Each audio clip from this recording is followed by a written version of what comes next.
Hey HD 101 fans, I want you to know that we're crowdfunding a brand new, gorgeously printed hardcover book covering 101 weird, obscure, historically important, and just plain cool Japanese video games. It's going to be called Hardcore Gaming 101 Presents Japanese Video Game Obscurities, but we can only put it out with your pledge. So check out hardcoregaming101.net. The link should be pretty much close to the top of the page.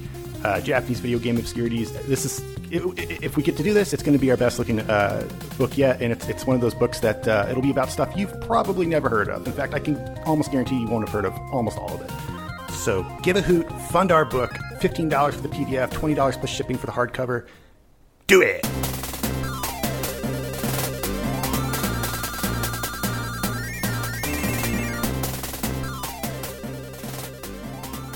Hello, and welcome to episode 70 of Hardcore Gaming 101.net, top 47,858 games of all time podcast, where we objectively, definitively, and scientifically rank the games you nominate. My name is Xerxes, and I was the one who shot the food. You didn't know it the way I did. My panelists today are... I'm Bobinator. I'm Kyle. I am Sotenga. And I'm Weasel.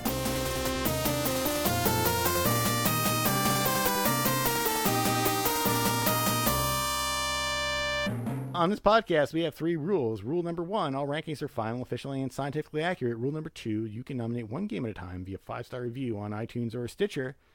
Can you do 5-star reviews or any star reviews on Google Play? Can you do that? You know, Google Play has stars. Yeah, we're ranked pretty highly on Google Play for a video game podcast. So, okay, so you can nominate one game at a time via 5-star review on iTunes, Stitcher, or Google Play. Rule number 3, you can nominate games that have already been nominated, just don't nominate games we've already ranked. You can see for yourself which games have been nominated and which games have been ranked by checking us out at bit.ly/47kgames. That's bit.ly/47kgames. The next game we're talking about is Final Fantasy Tactics, which was nominated by Repot on iTunes Japan. Thank you so much. I think this is our first iTunes Japan nomination. So we have a Japanese listener. Oh, now we have. I'm under a lot of pressure now. More than one, and we've got expats in Japan who are listening. But also, Japan is like many other countries in which they teach their kids English in schools, so they can interact with the rest of the world. Whereas I know one language and interact with nobody.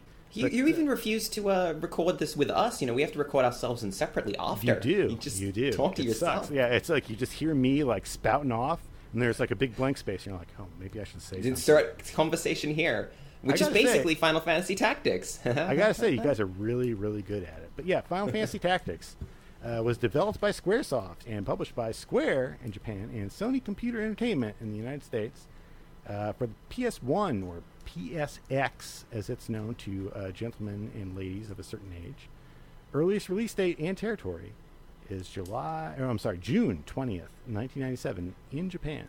My favorite descriptor of this game, my favorite description is, if Shakespeare wrote a game, it would be Final Fantasy Tactics, which is really not true, not even close. But so it's a tactical RPG. It's very much in the vein of Ogre Battle or Tactics Ogre? Tactics Ogre. Yeah. Well, because it was the dude what made Tactics Ogre. Tactics.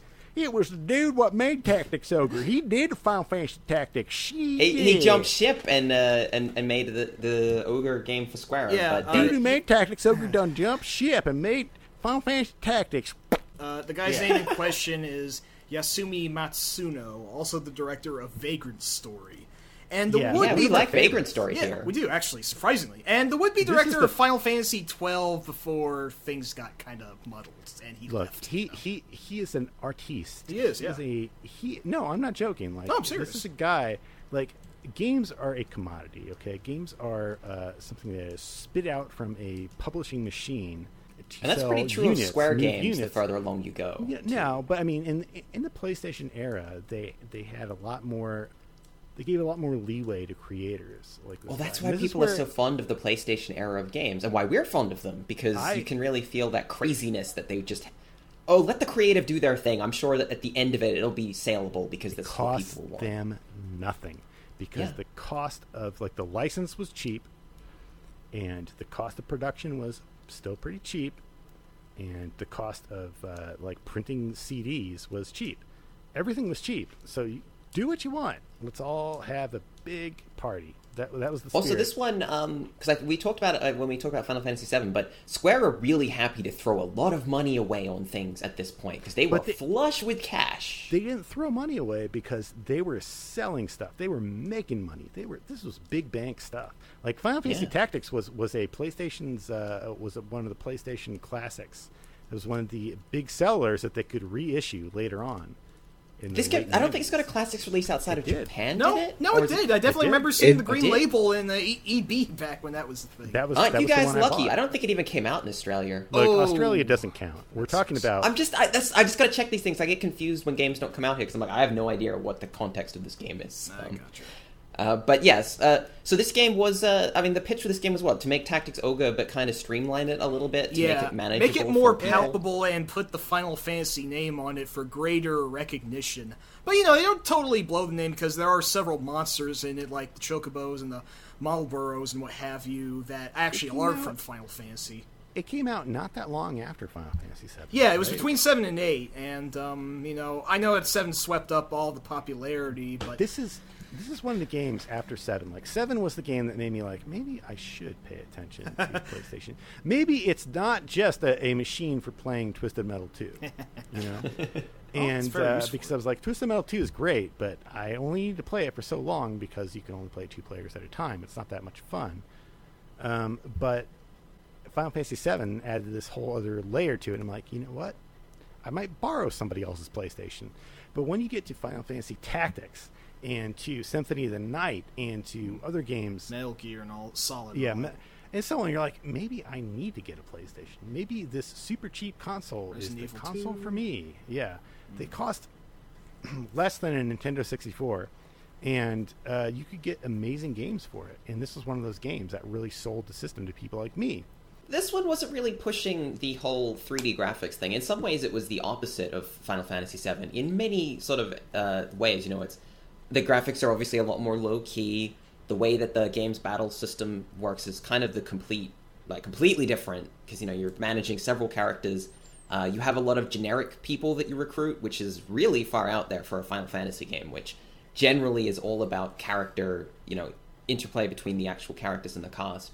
It's very slow. It's a pretty slow-paced game. The plot is quite plotting. If some people like the plot, some people think that it's really convoluted. I think I lean more towards it probably could have been written a little bit more succinctly, but on the other hand, this sort of political, really long story was not common during the PlayStation time, so I think that gave it an edge. It was properly translated, right? Like, it did have a real translator. Some of the translation, I think, has some weird words and names here and there, and, when this game was re-released for the PSP, the translation was more proper, easier to understand. If I'm not mistaken, the original PS1 was a lot more, faux Elizabethan with all of its high language. Yeah, but some people really like that. Yeah, no, I can get behind that. Don't get me wrong. Right? Yeah, I mean, you and I are we got that literature degree. Am I right?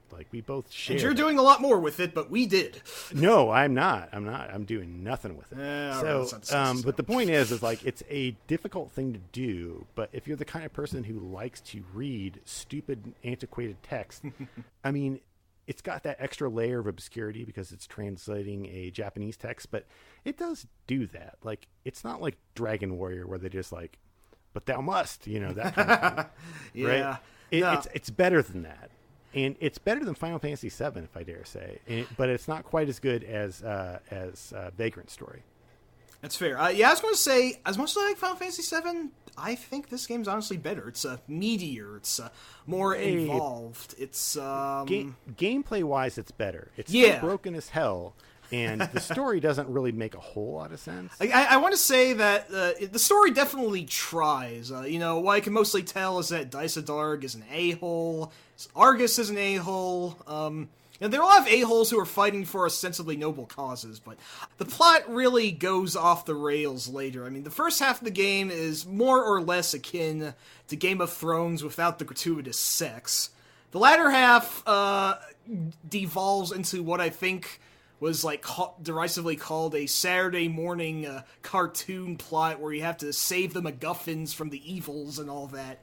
So it definitely like falls down a well sometime down the line. Halfway through the game does kind of fall off a cliff in more ways than one. Most Final Fantasies kind of do, to an extent. Yeah, maybe. That's true. Well, I'm sorry, Final Fantasy. We love you, but I love the series. Yeah, but it gets broken. It gets broken sometimes. Yeah. Okay. So, but it's a so the first half of the game is, I think. Look, I mean, it's a long game. So the first half of the game is as long as most other games. It's divided into 4 acts. Yeah. Yeah. So criticizing it as a whole is perhaps not totally fair, because it could have been shorter, and then everybody'd be like, "Oh, this is one of the greatest PlayStation games ever." And I think that reputation is deserved. It really is one of the best PlayStation games ever. Like, if you're going to buy 10 PlayStation games, this is one of them, as far as I'm concerned. Like, it's one of the really good ones. Is it great? Perhaps not. That's mostly because I feel like the game is broken in a way that ruins the second half of the game. You get the calculator ability, right? The calculator class, and that is pretty much what you do for the last third of the game. Let's step back a bit, though. We didn't mention that this game has a job system, kind of like 5 does. Oh yes, yep. It is a job system Final Fantasy, which means it's in the tradition of Final Fantasy 3 and Final Fantasy 5 and X2, if you want to go with that far. It's. I don't. Which, in my opinion, puts it in good company. I love job systems in the series. They're lot. Just, you're able to purchase up your own troops and customize them with one side leans more towards the physical, the other more towards the magical. You get your chemists, your knights, your monks, your geomancers, ninjas, samurais, and all that. And definitely the most interesting class, and potentially the most grotesquely overpowered, is the calculator, where you get to basically... Not potentially. Definitely. Yeah, you get to... Yeah, the catch of the calculator is that you get to cast high-level spells for completely free, as long as the spell that you're using matches up with the same level of an enemy by a certain multiple. So if you cast level 4 explosion or whatever, and you have 8 enemies on the field that are level 44, being a multiple of 4, that explosion damages all of them for severe ouchiness. It is just, wow. It does require you to actually, do a little bit of math, nothing too high-end, but, there's a reason why the calculator was only ever in this game and no other video game ever, because holy crap. Other games in Final Fantasy has level 5 death or whatever, but those cost MP, and those can usually work in one character at a time, and this is just a mega nuke using an abacus. That's... I think part of the way this is presented, and it is a little bit more like a, somewhat similar to maybe something like Skyrim or other sort of power fantasy player games, where you have this wide spread of options, and the game pretty much lets you take whatever option you want. Do you want to be super powerful physical characters, you want super powerful magic, you want super powerful... Everything kind of ends up with the player character, the player team, basically being able to destroy their way through the game.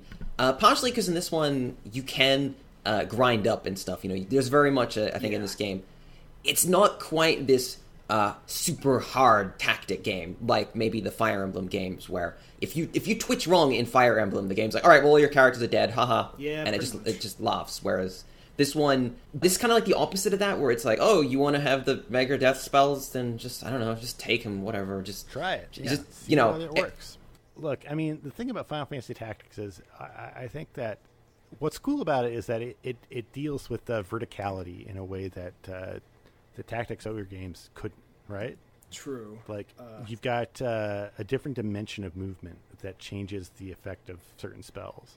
Am I right about that? Am I remembering that correctly? Well, there were definitely several actual layers in any given map. I remember an early one had archers assaulting you from the rooftop, and you could barely do dink about it until you could walk into them. But you got to go up to their level. Yeah, that's right. Now, yeah, there's definitely a lot to consider in this game, the positioning and what you're able to work with, but it's definitely more involved, definitely more complicated than any other main numbered FF for the most part. How much does the PSP version change, and does it make it better? Because I'm interested in ranking this game pretty high, but I want to rank the best version of this game, and I'm not 100% sure. Well, here's the thing. I actually played the PSP version to the end. I didn't do so for the original PS1, so I couldn't like precisely compare them, but from what I understand, the PSP version is, I think, generally considered better, although with the caveat that it sort of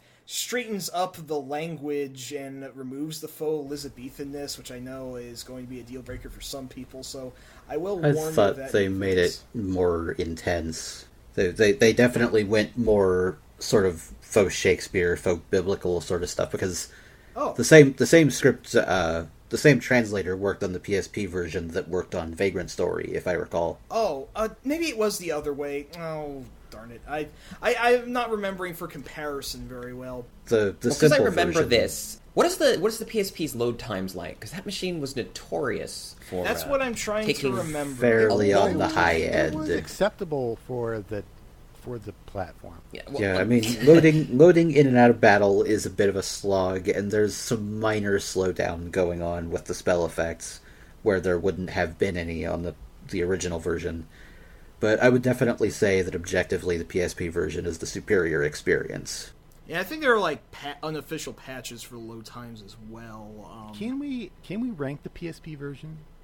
Even though I think the PlayStation version was the one that was nominated. Is that fair? The PlayStation was nominated. We have to focus. I mean, when you talk about Final Fantasy Tactics, it is, I don't think the PSP version is hugely different enough. It's just them taking a slightly reduxed crack at it. So yeah, some stuff here and there, but I think that we're good just ranking this game at its base on the PS1.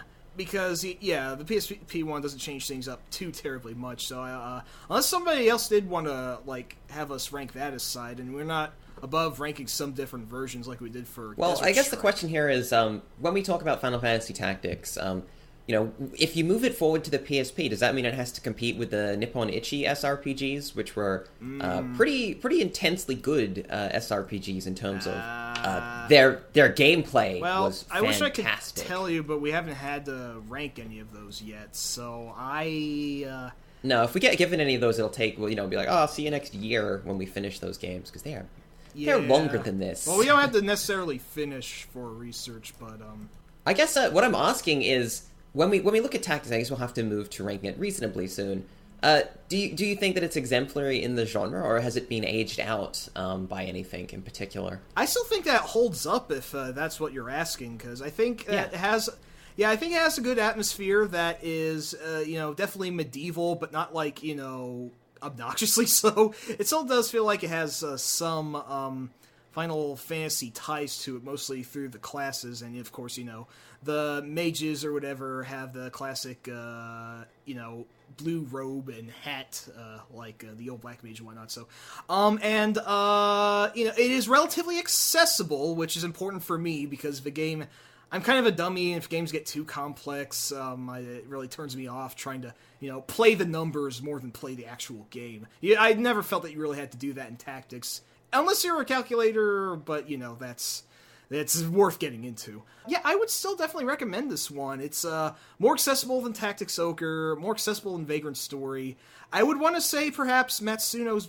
No, Vagrant Story is probably more of his masterpiece, but this game's... way more, yeah. Yeah, but this game is still really fantastic in its own right, and I don't know if it's much of a hot take, but even above 7, I'm okay with calling this one the best Final Fantasy on the PS1, at least. Now, there are some balance janglies. I mean, some of the classes overpowered, and you also balance issues. And also, not to mention that you also get actual named characters who, some of which just totally...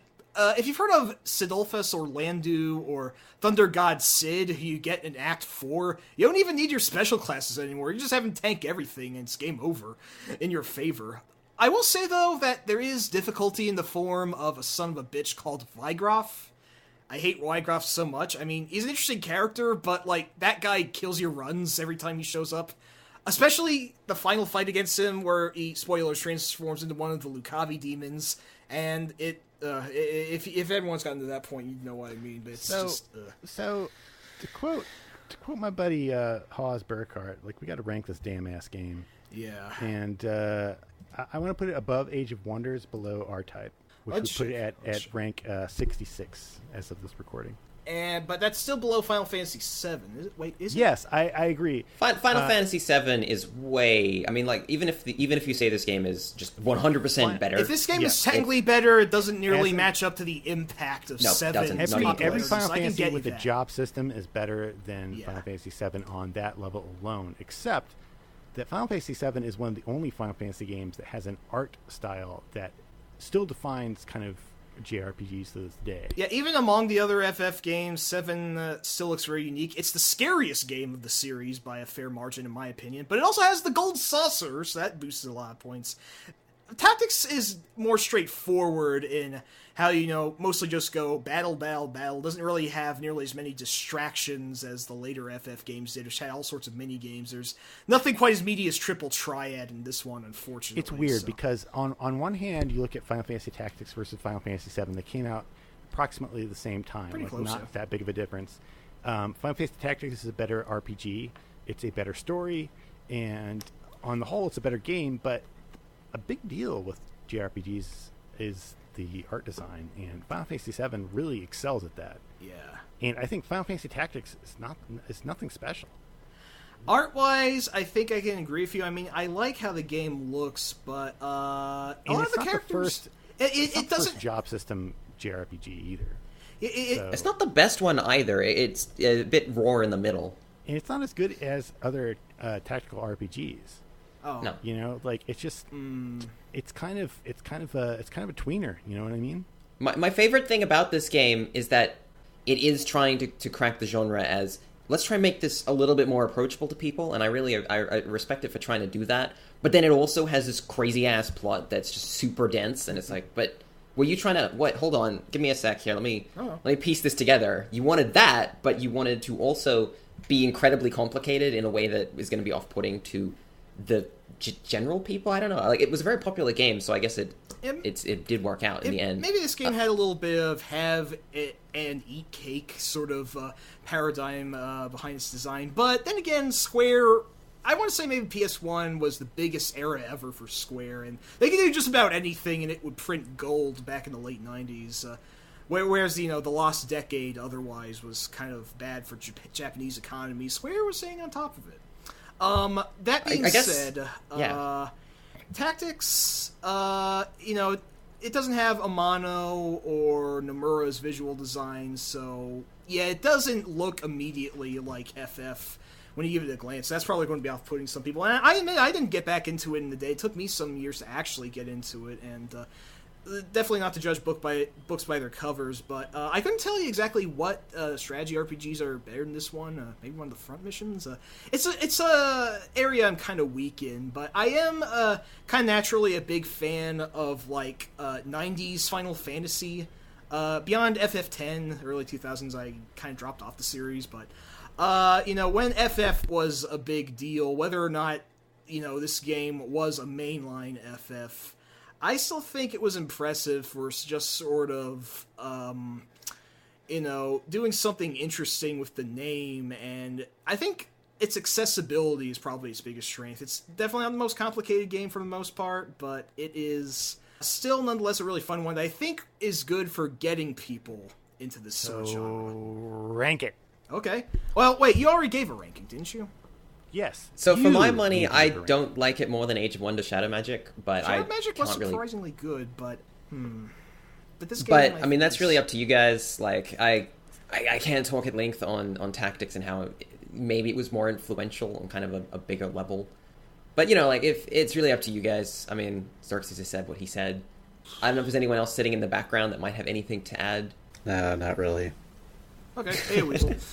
Granted, this game's difficulty curve, it doesn't have a curve. It's very kind of arbitrary in its difficulty sometimes. Right, it bounces around a bit, where sometimes early on it'll just smash you in the face, and other times you'll just smash it in the face. Yeah, you do most of the smashing in the second half, except for the end of Act 3, which has that infamous Vigroff fight, followed immediately by the other worst fight in the game, where you have a mandatory NPC you need to keep alive, but they throw themselves right into the enemy. I didn't have as much problem with that one, but a lot of people do, and I can understand that. But then again, that is late in the game, and it's not really indicative necessarily of the quality as a whole. It's just kind of a millstone. Rank it. It's up to you, Satanga. You gotta decide, above or below. It's all on your back. Shadow Magic was better than I thought it would be, but I think I still have to place Tactics higher because I do feel it is more accessible on Surface. Maybe it's just the name, I don't know, but... If that's the last word, Xerxes, plug it away. Yeah, above Shadow Magic, but they're both fantastic games, and I think everyone should play them, so there's that. I can live with that, and I can finish with that.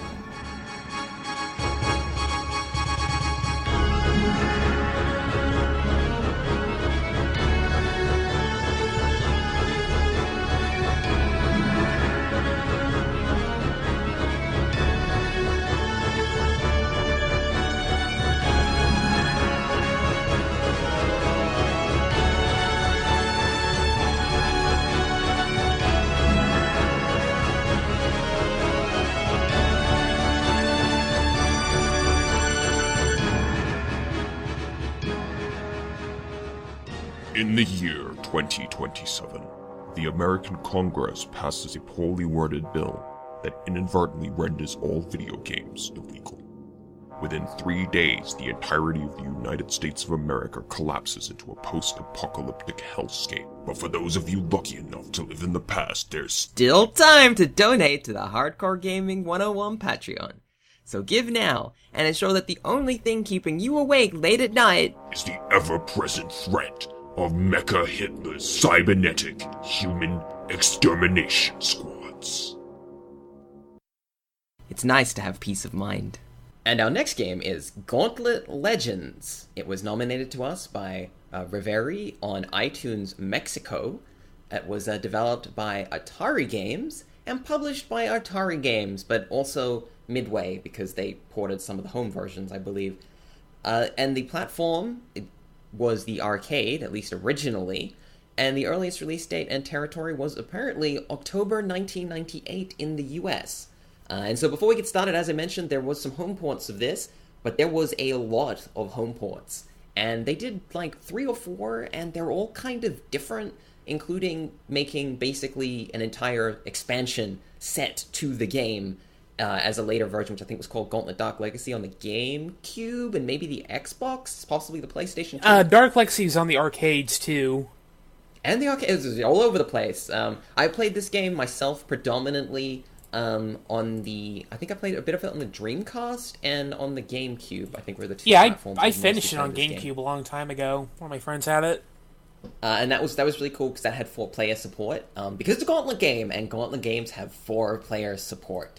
Yeah, it's not really a game you want to play by yourself, just like the game we discussed on Patreon not long ago.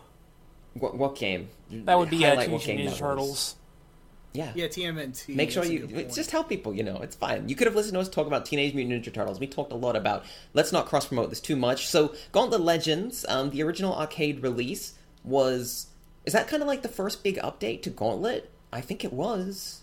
This was Gauntlet now in 3D with graphics. Barring the really bizarre spin-off ones by Atari, Computer Atari. Like weird Gauntlet. Like the Atari ST games and the inscrutable Gauntlet, the Third Encounter for Atari Lynx. I have a copy of that. Basically, every Gauntlet since the original was just Gauntlet again. I mean, 2 had a bit of difference to it, but was still really mostly the same, and Gauntlet 4 really just was the original Gauntlet, but with a much better soundtrack. So this is really the truest upgrade to the series in quite a while. And it does a really good job, in my opinion. I think so too. Really, it makes it presents, it kind of gets rid of the tile-based nature of the classic games, and instead kind of gives you more handcrafted 3D environments. What is there, like 5 or 6 of them in total? I'm trying to remember in full detail. Yeah, maybe like 5 or 6.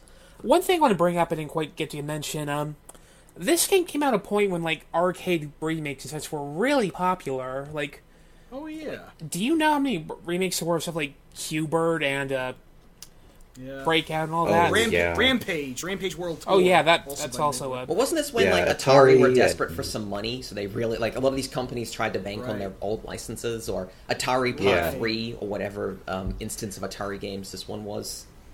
Yeah, Atari, I think at that point were still Atari Corporation, as in the computer Atari, but they were in negotiation with people like Infogrames and, more notably, Hasbro. Because for some reason, Hasbro put out a friggin' lot of these Atari remakes. Everything from Centipede to Pong. Right. And wasn't there a Battlezone remake? Actually, yeah, I think there was like 2 of those. Oh, actually. yeah.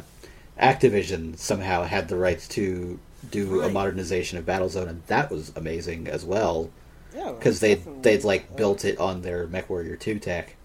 Yeah, and then Mortal Kombat was remade in 3D. Hey, those games have their defenders, maybe. They're not great, but they're not as great as this. This is really cool. It's 4-player Gauntlet, and uniquely now, instead of everyone just being whatever character they walked up to the machine as, now you get to select your character, Actually, right? that was in Gauntlet 2. The original Gauntlet depended on your slot, but in Gauntlet 2 you could pick whoever you wanted. Right. The real differentiation here is that the character classes are now more different than they were before. Because before it was just minor stats, like Thor had more health, but Thyra was faster, Questor could shoot things faster, but etc., etc., etc. Merlin had big but potions and all that. Now everybody's got a unique turbo attack, unique weapons and skills and things like that. Different affinities to the power-ups, if I remember correctly. And everybody levels up now, and they gain stats at different rates. Yeah, this game is definitely going in something more of an RPG bent, which seems weird for what was originally released in the arcades at first. But, if Bob wanted to get to this special bit... That's something weird about this game that I don't think many arcade games at the time have done. I don't know how many have done since. You really cannot finish this game in one setting. This game really expects you to, come back to it multiple times to actually finish it. You can actually save your character password and enter it when you start the game again. I think that's how you're meant to actually finish it. Yeah, I imagine that, any given straight play would be, 6 to 8 hours easy, so, I'm not sure if you want to stand up in an arcade for that long. So, it is interesting that it does have a password system. I'm sure that other arcade games have done this, just, although it the didn't ones make I it can seem think like a more... of... Sorry to sidetrack. There have been a few arcade games that have done this sort of password system before. The most notable I can think of is the adaptation of Attacks by Leland Corporation. Right. You didn't really dial in a password, but you did enter your initials and then your birth date, and then that would save your player ranking and stats. And there was some save games infamously, what's the name? Bloodstorm. You could actually save your character and your score and stuff in this weird initial system as well, which I think this one does do. It's you enter your initials, so don't choose something really obvious if you accidentally fall back in time into 1998 and try and play the game. Because if you choose ass, someone's going to take your character name as well. It's, although incidentally, there are a few Easter eggs in Gauntlet Legends that you also access with the name and password, such as the somewhat infamous Nude Valkyrie cheat, because after years of people trying to figure out if there was secret scenes in Night Trap where Dana Plato takes off her shirt or Nude Raider or anything, Gauntlet Legends kind of actually does this. Except the caveat is, while she's missing her clothes, she does have sensor bars permanently welded to her bits. Close enough. I mean, it's a good humor on that sort of that sort of take. Oh, and the arcade's operator actually has to have the mature mode switched on in the settings. Otherwise it does nothing. But I mean, that's pretty nice, to include that. This game...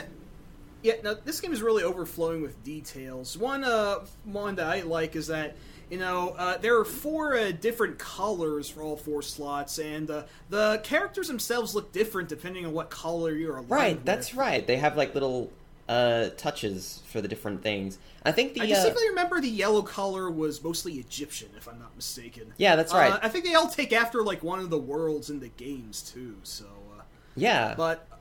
And also, they all had a beast mode that you could, I think that was just cosmetic, but, I think the warrior could be a minotaur, Valkyrie a falcon, and all that. Right. If you got to a certain level, I think as a character, you could then reset your character as one of those. I think was what you could do. I do remember that, and the later ports of the game added more character classes and more secret stuff, and just generally boosted extra elements in the game, which is that's really cool. I mean, the gameplay-wise, it's pretty basic, I guess. It's not a bad thing. Still pretty similar to the original game, besides from the new perspective. I mean, as Weasel said, they did add a few neat elements. Like, you've got special moves that are tied to a meter that you can use for various things. You can block. You've got melee combos, but... Yeah, to be juvenile, I remember one of the Archer's super attacks was the BFG, which I found delightfully anachronistic. Yeah, I want to say, though, that, like, if anyone's already mad at me for kind of dunking on Diablo 2 in the last episode, there probably can be some parody, in a way, drawn to how Diablo and Gauntlet Legends play, but this one feels generally more arcadey.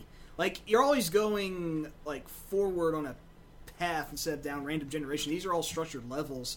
And you also get all sorts of power-ups, which help. The special attacks really help. You're always firing projectiles. It does feel like Diablo ran at a fast pace, but this one handles things differently in a way where I just like the structure of it more. Yeah, this game feels like, I think, and we talked about Diablo very recently, and I actually feel like this has a kind of very similar, obviously it's not huge, complicated character trees and things, but more that it has, like, a similar, like, you get 3 friends or 2 friends, whatever number of friends, and you just go to the arcade machine or boot up the game in one of the many home ports, and then you just go on, like, a fun little character adventure where you just smash your way through armies of orcs or mummies or whatever the enemy of the stage is, because, again, the stages are all themed differently. And, I don't know, I find it, like, a very enjoyable game. I do think that it maybe is a little lacking in skill, probably not as much as non-Twitch-based games, but, like, you know, it is pretty, like, you hold down the attack button, and then if things get bad, you mash the, like, special ability button, and... Yeah, it's pretty darn straightforward, and I think it does wear out a bit if you play it for an extended period of time. It does seem like the sort of game where you're meant to play it in, like, I don't know, hour-long bursts, take a break, come back to it later, and keep on going with that. It's fun, but it's definitely one of those games that you'd probably get tired of if you played for too long at once. Which makes it good for an arcade sort of setting, its original location as such. You know, you can play it for a bit, have a good time, and then move on, and then when you come back later, you've still got your game saved there. Unless the arcade operator turned off the machine, because I don't think it had I don't know if it had memory on it, so whatever, that's... I don't know. Did it have any sort of solid or save memory, or was it all just saved in the system? I don't know. I want to say most machines at the time used some kind of non-volatile RAM. I hope so. I do remember that a lot of them just lost your high score if you had one. Like, a lot of machines just didn't bother to store that in anything. Yeah. Well, so. I mean, past like 91 or so, there was more of an emphasis on machines being able to retain, like, bookkeeping data and things like that, so... It would be trivial for them to just expand how much space they have for that.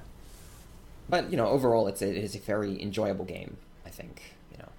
So. Yeah, it's dumb, mindless fun with a really neat design to it. I also did mention, but every world is completely different from each other, and it all has its own feel to it, so it's, I don't know, for the graphics of the time, I do think it's oddly appealing in how it looks, so, you know, it's just extravaganza, and the more people you can get with it, the better. But it's a real like cool drink of a game. Just want to kick back and hack all them goblins to shreds. Right? I would say if you're gonna play this, I'd actually recommend one of the home versions, maybe even the Dreamcast version, because they do a decent job of trying to balance this for the home market.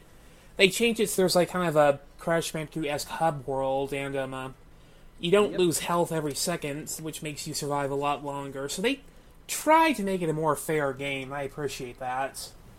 Personally, I feel like the Nintendo 64 version is the best one to go for, because they massively change how the shop system works in that one. You can actually select and switch off power-ups that you've picked up in the levels, and then go sell them and get better equipment with the money. Yeah, it turns it more into like more of an inventory management thing than just you activate a power up and then it finishes, which is what I think it does in every other version of the game. It does that. So, yeah. I mean that's cool. I feel like we're running out of things to say about this game because it is a little lightweight in terms of what you can say about it. True, but it's a cool one in my opinion, so I would rank it high enough. But even if I say that I like this game more than Diablo 2, I will probably have to admit it would not place as highly as Diablo 2.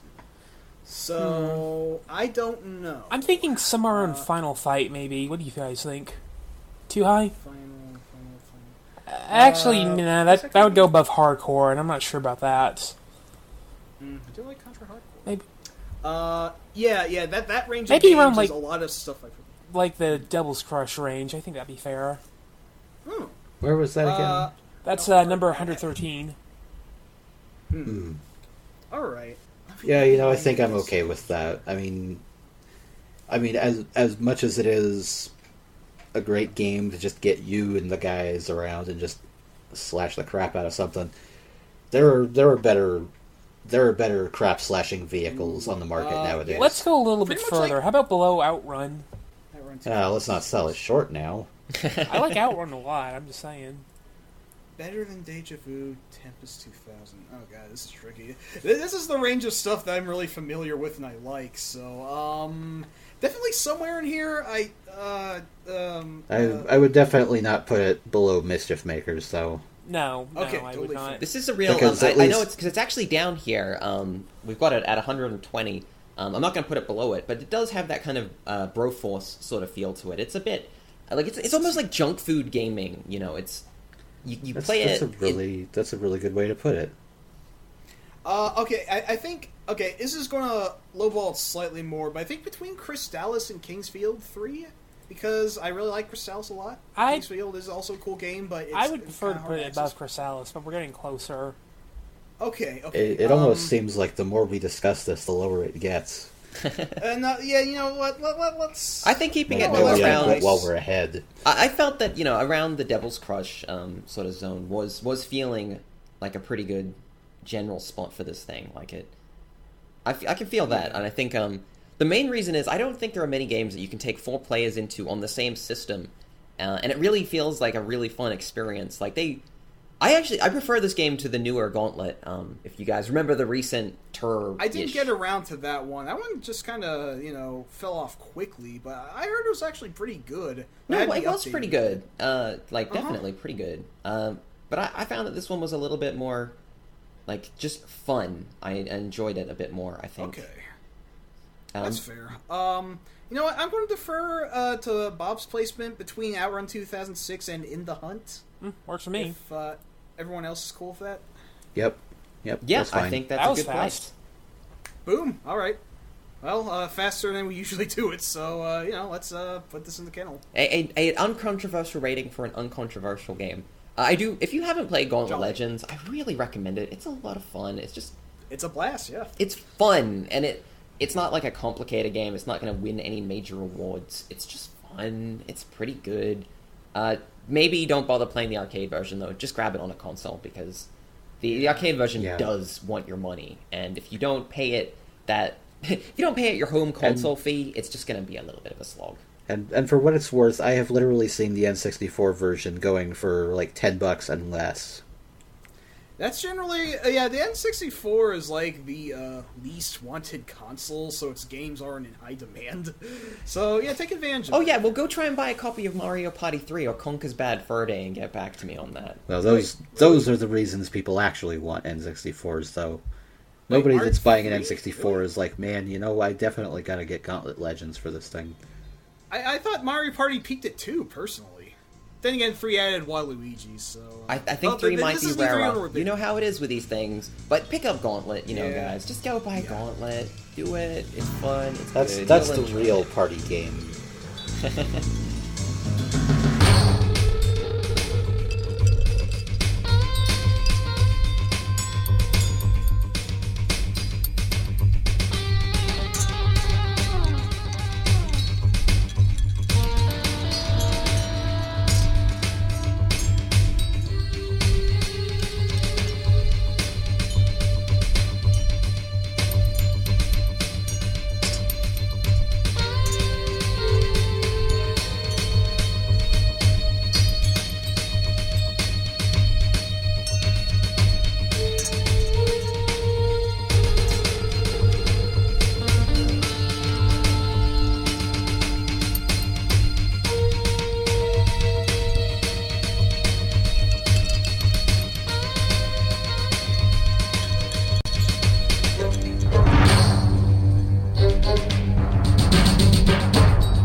Wow.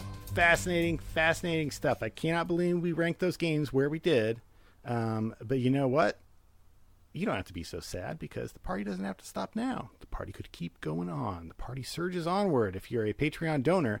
That's right. $2 or more a month at patreon.com/HG101 gets you access to the Patreon bonus feed, which gets you the bonus versions of all of these fantastic podcasts in which we do bonus rankings. And in this case, we do Tetris Attack. For episode 70, the Patreon bonus is Tetris Attack. It is one of the finest iterations on Tetris since Hatris. No, perhaps finer, I dare say. Nobody disagrees with me on that, so you know it's true. It's really hard, I can tell you that. It's not bad, but it's not as good as Tetris. Yeah. But yes, it is by the creator of Tetris, but we're talking about Tetris Attack, which is different. Perhaps better, perhaps worse. Find out.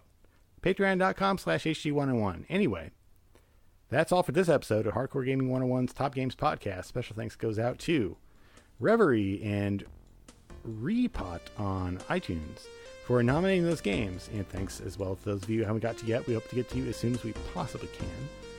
And thanks to my lovely co-hosts and compatriots, and to our editor and booking agent, Jeff Rude, and to our theme song composer, Miteki, and to our technical assistant, video editor, and scriptwriter, Bob Nader.